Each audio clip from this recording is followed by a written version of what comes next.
Hello and welcome to the inaugural the FlatCath podcast show. I'm your host Alberto. Thank you so much for joining me. This is something that I've been meaning to put on actually for quite a few months. I've had everything that I've needed, but I just hadn't taken the time to actually press record and take care of business this way.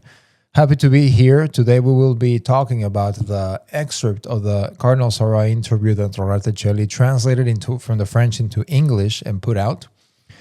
And we will be talking about the comments that Nick Fuentes made about his Catholic faith and his devotions. So again, this is the first show ever. As we continue, as I keep getting a little bit more comfortable with the format, we'll be increasing our production value. But for now, it's just very bare, very, very plain. We will be listening to the interview by Cardinal Sarah. I'm not going to be reading it. I prepared some digital voices that will be reading us in 5 sections of the interview. And I'll be pausing them as we go so that we can be actually discussing them. So we can get started with the first segment. Again, this is not the full interview. The full interview was given by Cardinal Sarah to a French media outlet. It's on YouTube. It's an hour long. These comments in the original French, started about approximately the minute 23. I went ahead and listened to the French original so that I could be sure that the context that Cardinal Sarah puts into these words is what I thought it was. And so, yes, it's actually, what's interesting is that the way that Cardinal Sarah makes his comments do match precisely what he's saying. And I think that we are going to be, at least I was a little bit surprised at what he said. But let's get started. Interviewer, in Saint Anne de Ré, you reminded us that man. So this is maybe a little bit confusing at the beginning. So this is just interviewer. The voice just runs right through that. But we can listen to the first question. Again, this is not the first question in the entire interview. By the time they started talking about the Latin Mass, it had been over 20 minutes of the interview. A man is great when he is on his knees. A man is great when he is on his knees. So, we know your attachment to traditional liturgy. So here the interviewer mentions, we know your attachment to traditional liturgy. Attachment is a strong word. But anyway, we can continue. You recently said that you hoped that the motu proprio traditionis Custodes might be amended. Today, well, there is nothing really new. So again, here the interviewer says that Cardinal Sarah had hoped that the motu proprio traditionis Custodes was abrogated or amended. I'm not entirely sure that in the English-speaking world we had that on record of Cardinal Sarah saying that. What do you expect from the new Pope with regard to this motu proprio, which has been particularly painful in France due to the... Here, it's interesting. Again, we're used to hearing about Traditionis Custodes applications and traditional Latin Mass cancellations in the United States. Here, the interviewer, French-speaking, from the French-speaking world, he talks about the application of TC in France. We are not very familiar with that, but when I was listening and I was reading this interview for the first time, that I really honestly hadn't even thought about that. We do know that the traditional Latin Mass movement is very big in the United States and it's very big in France. But I don't think that we ever think about the French people that are losing their masses. And so there's apparently also controversy in France regarding Traditionis Custodes. It's not only an American problem. Sometimes very clumsy application of this motu proprio by certain bishops. Do you hope that it will be modified at least, or withdrawn? So there we go. That's the question. Will it be modified or withdrawn? We have to be very conscious about this specific question as Cardinal Sarah answers and the follow-ups that we'll be talking about here. Cardinal Sarah, I still believe that we all need to reflect within the Church. When Jesus instituted the sacrament of the Eucharist, he prayed for our unity, that all may be one. So here, Cardinal Sarah's direct answer to do you hope that it will be modified or abrogated? His response is, our Lord prayed for unity. Interesting, very interesting response. He does strike me, Cardinal Sarah, as a very wise person, and I don't know that he actually knew the questions that we're going to be following up specifically after this questions in this hour-long interview, again, where this questioning about the Latin Mass, this conversation starts at the about 23-minute mark, more or less. So again, very interesting, but that sets up. So our Lord prayed for one. So his first response to the question about the Latin Mass is immediately pointing to our Lord, which is quite interesting. And here, Cardinal Sarah continues. Oh, we have turned the Mass into a fight between traditionalists and progressives, this and that, and we are profaning the Eucharist. So he says we. Now, when he says we, outside of the English-speaking world, when people say the church, very often they talk about the hierarchy. So they very, very often mean the bishops, the cardinals, the pope. So when he says we, I believe this, the impression that I get is that he's speaking about the hierarchy of the church. So we have turned the Mass into a battlefield. That's what he actually says. I think in this clip we had to make some adjustments because the AI voiceover did not want to mention battlefield, which is the word that he actually uses. So that's the one adjustment. So he talks about fight. So Cardinal Sarah says, we have turned the Latin Mass, the liturgy, into a battlefield. Whereas Jesus died to reunite God's children scattered throughout the world. So here he talks again about unity, about our Lord praying that we may be one. In unity through the sacrament of the Eucharist, through the sacrament of the liturgy. Why have we turned the liturgy into a fight? Again, the word fight here is actually battlefield, but we just had to change that so that the voiceover could actually be produced. Yeah, so he says we've turned that, and I don't get the impression. I do not get the impression that Cardinal Sarah is going after Trats here in this segment of the interview at all. And you will see as we continue. So that was the second segment that we had prepared. We can move on now into the third segment of this interview. Cardinal Sarah with a French outlet, hour-long interview. This starts at about the 20-minute mark. This is translated for us thanks to Rorata Celli and posted in their blog. I think we need to reflect on this. It is the only time when man is in face-to-face relationship with God. It is the only time when man is in direct contact with God. So here he's talking about the importance of the liturgy, that we come face-to-face with God. God listens to him when he speaks to God. Why do we have to fight? Why forbid this? Why forbid that? Who gives us this right? Who gives us this power? Who gives us this right? Interesting, really interesting rhetorical question that he poses. Who gives us, the hierarchy, this right to suppress the traditional Latin Mass? Someone who has a personal relationship with God? We've never seen this in the history of the church. Yeah, very, very interesting. Really, no matter what you think of Cardinal Sarah, this interview is just packed with very, very interesting responses. So he says that the current persecution of the faithful, systematic persecution of the faithful, because this is going to be one thing to understand. So I was thinking about this. So why did he mean by saying that we've never seen this in the history of the church when we know that the church has fought heresies in the past and schismatics and all sorts of things in the past? And well, I believe that what he's trying to tell us here is that a systematic persecution of the faithful Catholics by the apparent institutional church is unprecedented as we are having it today. And he's going to tell us what he considers that are the faithful Catholics. So we can continue on with Cardinal Sarah in this interview, translated to the English again by Rorata Celli. We appreciate that. So I think that if the Pope tries to see that it's not easy, because the question is a matter of faith. The question is a matter of faith. So he understands it. In what we've been listening and reading about these responses, the impression that I get is that Cardinal Sarah understands very, very well what the problem with the liturgy is. He says it's a problem of faith. It's a problem of faith. Meanwhile, Cardinal Burke called us ideologues, those who are pushing for the traditional Catholic faith. And Cardinal Sarah says it's a matter not of liturgy, but it's a matter of the faith. How we believe is how we pray. If we don't have faith, we can't take action. If people don't believe, nothing will change. Here he talks about being the salt of the world, basically. We continue to fight over the liturgy. We continue to bully certain people. Whereas, in fact, when we really look at the Christians who practice today, they are the ones who go to traditional Mass. When we look at the practicing Christians today, they are the ones who go to the traditional Mass. Wow, this is pretty unbelievable. I heard this, and you really can't believe that he would actually say this. And so I went to the French original and I said, well, I have to take a listen to this. There's no way that the way that the translation was put forth that it's accurate. Let's look at Cardinal Sarah's demeanor, his body language as he was saying this. My goodness. Yes, I posted a clip of this specific moment just in the plain original French in my Twitter account.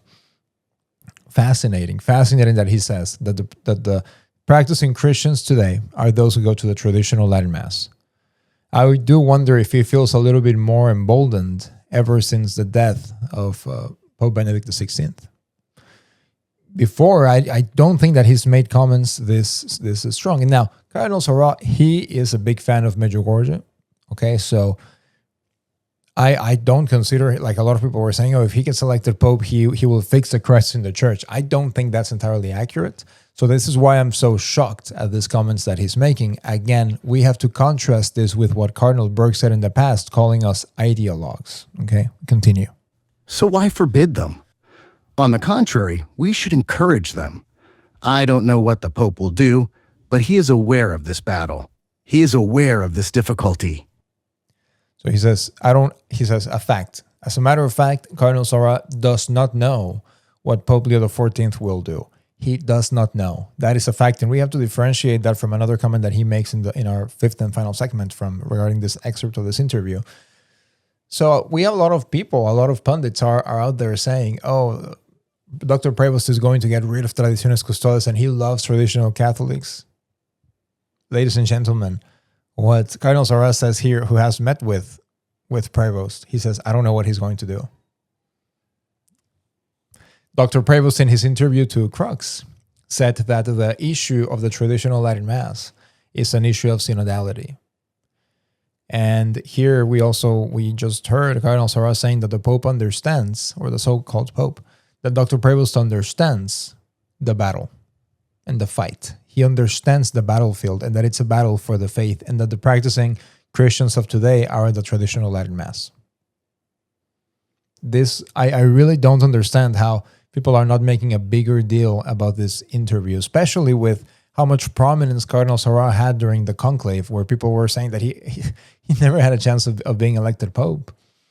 But why are people not talking about this specific comment? This is to me a bombshell. This is to me a big revelation. So Dr. Prevost understands the battle.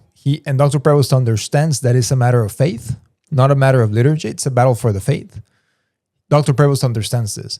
And Cardinal Sarah says that he does not know what he's going to do. This is big for me, at least for me.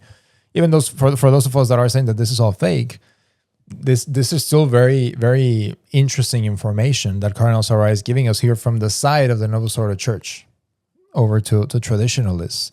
And we can continue on to the last segment. So that really the last segment wraps it all together really, really nicely. Interviewer, you had the opportunity to discuss it with him when you met him. Cardinal Sarah, yes, I had the opportunity. Yes, I had the opportunity. So again, in the previous comment, Cardinal Sarah says, I don't know what the Pope is going to do. And then he says that, yes, he did have the opportunity to discuss the topic of the traditional Latin Mass with Dr. Prevost when he met him. Interviewer, Cardinal Burke obtained this traditional Mass at St. Peter's. Cardinal Sarah, which will take place, but everyone must be given space. Wow. This is another one. He, of course, does not launch an attack against Cardinal Burke. But while Cardinal Burke called us ideologues, Cardinal Sarah says, yes, the mass will take place, but so what? So while the traditional Catholic Licet Trade will be at St. Peter's Basilica for the Summorum Pontificum pilgrimage, we have countless families just in the Diocese of Knoxville just this past week who have lost the traditional Mass. So in a sense, really going to the Summorum Pontificum pilgrimage is being complicit with the cancellation of the Latin Mass in the Diocese of Knoxville and dioceses all around the United States. This is unbelievable. Really, really interesting comments from Cardinal Sarah. The Pope is the father of everyone, of each one of us. So they put out this as a headliner for the article, and here we are saying that this is actually not even what Cardinal Sarah is meaning. He doesn't even say it in a comforting way. He is the father of the traditionalists. He is the father of the progressives, the father of everyone. He cannot ignore his children. He cannot ignore his children. So we really do have to. Cardinal Sarah is a highly intelligent man. So as we have been analyzing his responses in this interview, we are saying that there is actually, we really do have to take it from the point of view. There's no contradictions. We have to interpret what he is saying in light of what he has said before. So he says, the practicing Christians today are the traditional Latin Mass. And he says, the Pope is the father of all. He cannot ignore his children. Well, I don't see Dr. Prevost at the traditional Latin Mass. So is he a practicing Christian? I don't think so. He's a practicing Hindu or something like that. I don't know exactly what, but interesting comments, and we can continue. Everyone has their own character, their own sensibilities. Everyone must be taken into account. I think he will try to act in this way. And that's the end of the topic of the traditional Latin Mass in this interview in particular. And then the interview goes on for another 30 minutes. It's in French.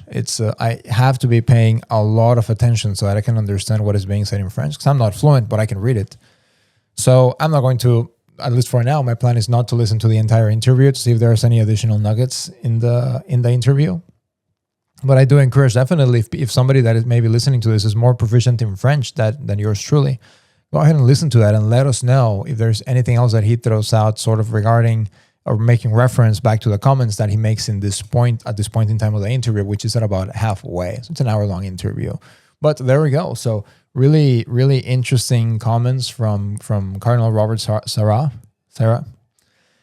regarding the faithful of the traditional Latin Mass. And I hope that this serves as a little bit of a consolation for the faithful of the Diocese of Knoxville that lost their traditional Latin Mass. Cardinal Sarah says, if you want to find the practicing Christians today, you will find them at the traditional Mass. Plain and simple. And yes, you can go look at the clip that I posted on my Twitter account. He means exactly what he's saying. This is not like there's just a rat are making this up. So there we go. And with this, we wrap up our short analysis of the comments that Cardinal Robert Sarah made in this interview in French. And again, we have to make reference back to the Crux interview where Dr. Prevost said that the issue of the Latin Mass is an issue of synodality. And now we have Cardinal Sarah saying that, yes, he has had the chance to speak about the topic with Dr. Prevost, and that Dr. Prevost understands the problem. And the problem and the fight is that it's a fight for the faith. That's what Cardinal Sarah has told us here in this interview, and what should be our takeaway. And so now for our second and final segment in today's inaugural FlatCath podcast show, I want to take a quick look. This is a clip of 1 minute and 19 seconds that was posted by an account called Fuentes Updates regarding Nick Fuentes speaking about his devotion, basically, which is going to be really fascinating. Now, if you don't know who Nick Fuentes is a political commentator and a Novus Ordo Catholic. Very straightforward. That's who Nick Fuentes is. A lot of the Zoomers that follow Nick Fuentes, they follow him religiously. Fuentes, in my personal opinion, has been right about a lot of the stuff that he has been saying, especially within the last year. But he should not, and we'll see why, he should not be taken as an example of the faith. And we have a lot of Zoomers that agree with what Fuentes says politically. Then they take him as an example of how to live out the Catholic faith. And in a clip that was going around last week, Fuentes even says, I just want the bread and the wine from the Pope. Well, that's not really a Catholic disposition toward the papacy and toward the church in general. So we already know that there's some problems with what he believes. He's a Novus Ordo Catholic. I'm not going to dogpile on him because at the end of the day, he is a Novus Ordo Catholic. And he considers himself like an average cradle Catholic, Novus Ordo Catholic. And we know that the Novus Ordo does not take itself seriously. So why should we even have an expectation that our pundits would take the Novus Ordo Church seriously if the Novus Ordo Church does not take itself seriously? But anyway, we can start listening to Fuentes' comments right here. Vanessa Howard says, I like your jacket. You look good. Random question. Do you have a favorite feast day? So immediately he's very flippant. Immediately he's very dismissive of the question of like, oh, do you have a favorite feast day? Yeah, dude, I'm a cradle Catholic. So then he says, sort of that being a nerd or nerdy about the faith is a thing for converts that get excited and that have an undue excitement about the faith, which of course has nothing to do. Now, of course, he could have just said, no, I actually don't have a favorite feast day in particular, and then just moved on. And then this would have never become a clip. No, I don't have a favorite feast day, Nig. N-word. Okay, we're in the new era, so we're not just blasting them all over, but like, do you have a favorite Catholic feast day? Yeah. My favorite feast, dude, I'm a cradle Catholic. You think we have... Again, yes, cradle Catholic. I'm a cradle Catholic. Cradle Catholics do have favorite feast days. And he could have just said like, oh, Corpus Christi or something like that. Or Easter. I mean, just go toward the simple response and get past the answer. You don't have to be so flippant about it. Have favorite feast days. I'm one of the cradle Catholics that actually goes to Mass and believes in the Eucharist. Do you think we... So I'm a cradle Catholic that goes to Mass and believes in the Eucharist. I don't have time to think about devotions or a special feelings toward any special feast day. You have a feast day. You're asking a lot from me here. Like, yeah, I don't collect the trading cards. I'm just here for So trading cards. So what he's going to talk about the trading cards is the holy cards that I'm sure people send him very often because he puts himself out as a Catholic. So he says, no, I don't have time for the trading cards. I don't have time for those sort of cringe, as he considers them, devotions. But he continues being very flippant. Again, I'm not dogpiling. I just think that this just continues to be an example of what I've been telling Zoomers that I know in real life. I've been saying, guys, yes, you can agree with him politically. But the reality is that regarding the Catholic faith, you should not take him as an example. And to be fair to even Nick, I don't think that he puts himself out as an example of how to be a wonderful Catholic. And I think that's also why he's being so flippant here, essentially saying, why are people looking to me as a religious figure? I'm just here for the salvation. I'm just here for the sacraments, not the trading cards. I know.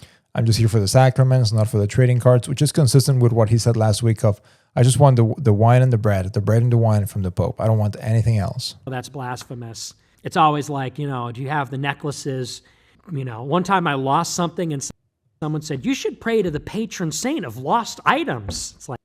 So again, he's being very flippant about particular devotions and particular ways that Saint Anthony can help us find lost things. I can say this for me personally. There was one time when I was looking for a tiny item, could not find it. I prayed to Saint Anthony, and I'm not kidding. It just appeared in front of me.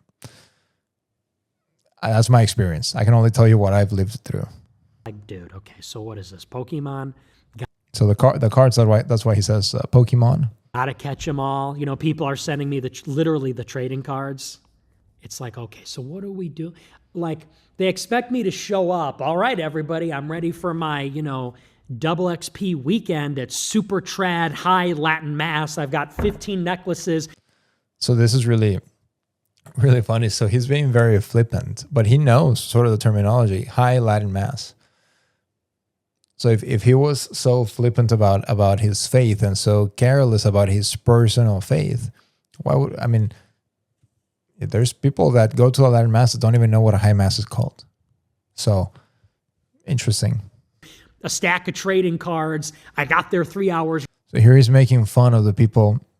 Now there is something to be said to this. To be honest, there is something to be said about the people that like week after week take like baskets and bags of items to be blessed. Now, what they do with these items, I don't know, but there's some truth to that. But of course, it does rub a lot of people the wrong way, the way that he's very, very flippant about the whole thing. Early to say the rosary 10,000 times. I know this is blasphemous, but like, come on, guys. So, and he could have just said, no, I don't have a favorite feast day and moved on, and he wouldn't have gotten all the rightfully comments that he's getting against himself, because the truth is that a person that takes his faith seriously would not be speaking this flippantly about this. Now, does this mean that on the other commentary that he gives that he's wrong? No, he's not. But this does go to show to Zoomers, if there are any, probably not because this is so boring, but if there are any Zoomers listening to this, don't take all of your political figures and all the people that you follow that have political commentaries as the examples on how to be Catholic. Now, of course, there should not be a distinction between the person and then his faith. But a lot of these guys, really, a lot of these people are very liberal. And so they think, well, I'm a political figure, so do not see me at all as somebody that is religious. Seems to me what Nick is sort of doing here. Vanessa Howard says, I like your jacket. So I don't really blame him that much because he's involved in another sort of world, which doesn't take itself seriously. But he could have avoided himself all the trouble of people saying, see, like I told you that he was this, that he was that. You could have just said, I don't have a favorite feast day. Next question. And then acted in the same flippant manner about a question about politics or about a personal preference or something like that. And could have just saved himself all the trouble. But yeah, there we go. So thank you guys so much for joining us today. So we talked about we analyzed a little bit the interview, the English excerpt that Rorate Celli posted, translated from the original French to the English. We did a little bit of analysis on that, Cardinal Robert Sarah, with some very, very interesting questions. And I think that we have to take those. We have to take these words very seriously as we move forward, because we know from the letter that they read at the Diocese of Knoxville that the Vatican is asking bishops that have not implemented Traditiones Custodes to implement it. So we are going to be seeing a lot more of this, which was what I thought when Dr. Prevost got elected as a noble sort of pope. I said, well, here we go. We have a Francis 2.0, Francis II, but smarter, but more serious, not with a Latin American way of being just making off the cuff comments, which he doesn't make them. So Dr. Prevost went and said, I'm not going to comment about U.S. politics. That goes out. The conservatives, oh, look, he learned his lesson. And then essentially same day at a separate event, he actually makes comments against the United States government. He's very smart. He's a very smart person. And they are going to continue the systematic persecution of the faithful, of the Christian faithful at the traditional Latin masses. So we'll be looking through all of that. So today's Thursday. This show is going out on Thursday. God willing, I will see you back on Monday. Thank you so much for tuning in and see you next week.